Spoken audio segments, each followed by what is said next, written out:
Yo, what's up, everyone? Today we're breaking down the slang term scrub. So, what does it actually mean?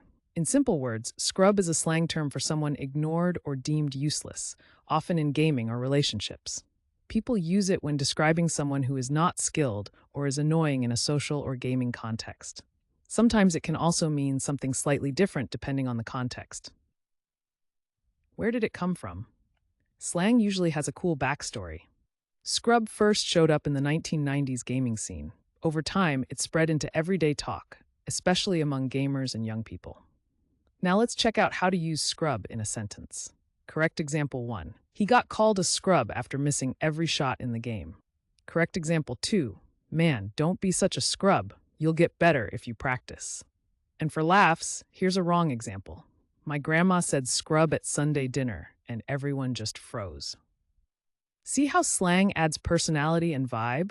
Using scrub right makes you sound natural, but using it wrong can be hilarious.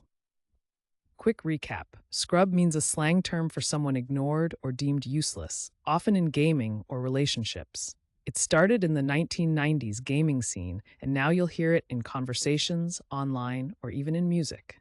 Now it's your turn. Drop your best sentence with scrub in the comments. And if you want to learn more slang and fun word histories, don't forget to subscribe and join our community here every day.